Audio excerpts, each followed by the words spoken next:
Hello students, standard 12 statistics में हमने least square की जो मेथड थी उसके रिलेटेड बहुत सारे सम्स कंप्लीट किए और होम असाइनमेंट में आपको सम मिले थे, वो आई होप कि आपने सारे कंप्लीट कर लिए होंगे।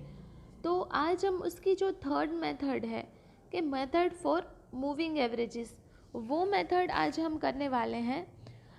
वो बहुत ही इजी मेथड है।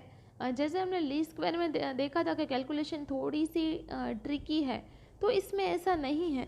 इसमें बहुत ही इजी मेथड है और सम्स भी आसानी से हो जाएंगे। The method of moving averages is very useful to find trend by eliminating the effect of short term variations.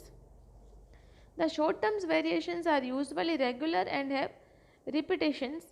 The period of repetition of those variations can be found by past experience or other techniques, and average is found for the number of observations corresponding to the period.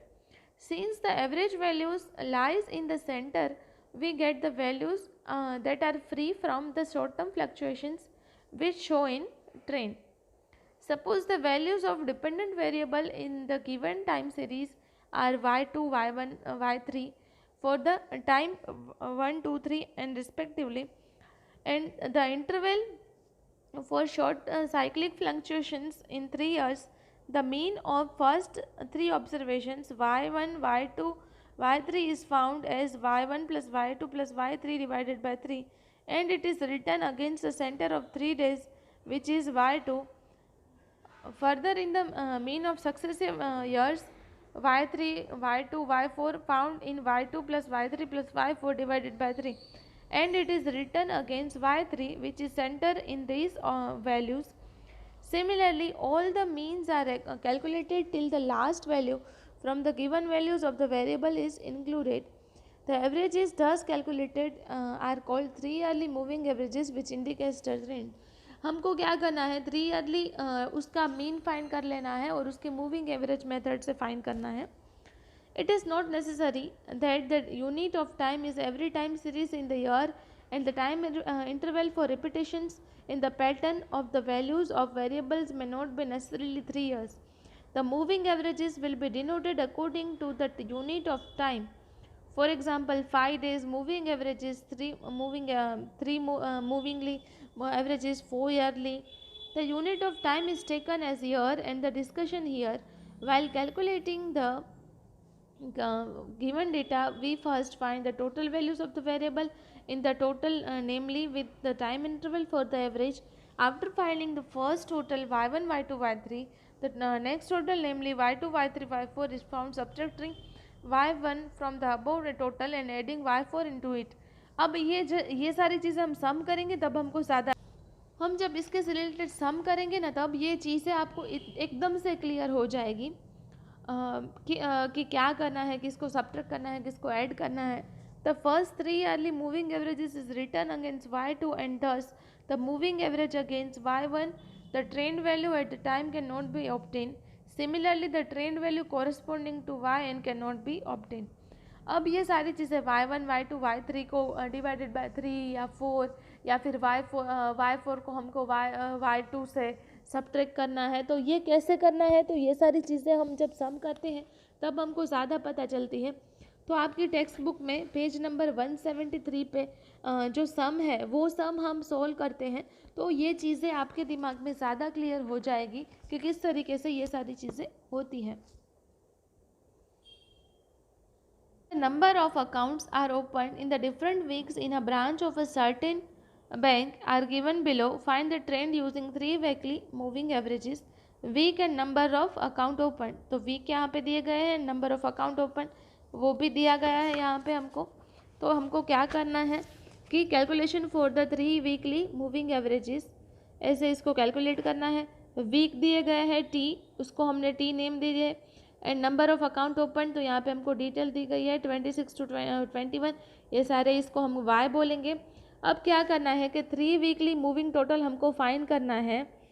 3 weekly moving total हमको जब find करना है तो किस तरीके से करेंगे कि यहाँ पे हमको जो फर्स्ट है वो ब्लैंक रख देना है. नेक्स्ट हमको क्या करना है कि 1, 2, 3, तो y1, y2, y3, तो यहाँ पे 26 + 27 + 26 equals to 79, 79 divided by 3 equals to 26.33। Next हमको क्या करना है, जो हमको यहाँ पे इसका टोटल मिलता है उसको यहाँ से हमको ये टोटल में से हमको 26 एंड 25 ये जो है वो y3 एंड y4 वो दो प्लस करके इसमें से हमको लेस कर देने हैं। दो को हमको फिर लेस करना है, पहले सबसे पहले इसका टोटल और फिर टोटल में से ये सारी चीज़ें लेस, तो फिर ये दो हमको लेस करने हैं। तो यहाँ पे 26 + 25 तो 78, तो 78 डिवाइडेड बाई 3 26, यहाँ पे हमारा आंसर है 26। नेक्स्ट इसका आंसर 76, तो 76 माइनस इसका जो नेक्स्ट है वो हमको क्या मिलेगा y2, तो y2 हमारा क्या है, तो y2 है हमारा 27, तो 27 प्लस हमारा जो नेक्स्ट है उसका 22, तो वो हमको करना है 27 + 22, तो 78 माइनस 27 + 22 तो वो मिलेगा हमको 73।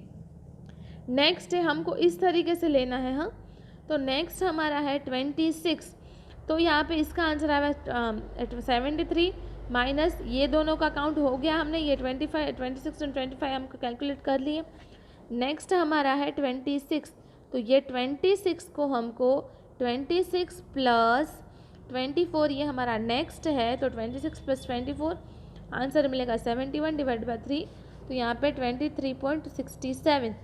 नेक्स्ट है बाकी रह गया 25, तो 25 और इसके बाद भी नेक्स्ट है 25, तो यहाँ पे 25 + 25 तो यहाँ पे आंसर होगा 71 डिवाइडेड बाई 3, ये आंसर मिलेगा। नेक्स्ट हमारा क्या है यहाँ पे 22, इस तरीके से हमको लेना है और नीचे से लेना है, ठीक है। तो 22 प्लस हमने यहाँ पे क्या मिला 23, तो -22 + 23, तो यहाँ पे 72 डिवाइडेड बाई 3 तो मिलेगा हमको 24। नेक्स्ट है यहाँ पे हमको हमारे बाकी है 24, तो 24 माइनस + 22 ये 22 बाकी है, तो 72 minus 22 + 24 + 22 equals to 70 divided by 3, तो 23.23। नेक्स्ट हमारा जो है कि हमको क्या लेना है, यहाँ पे हमने लास्ट लिया 24, तो यहाँ पे अब हम लेंगे 25, तो 25 हमने लिया, ये हमको मिला y7 जो है उसको हमको प्लस करना है y10 से, तो 25 + 21 इसका जो आंसर मिला 70, उसमें से हम इस दोनों को लेस कर देंगे, तो यहाँ पे आंसर मिलेगा हमको 66 डिवाइडेड बाई 3 तो 22।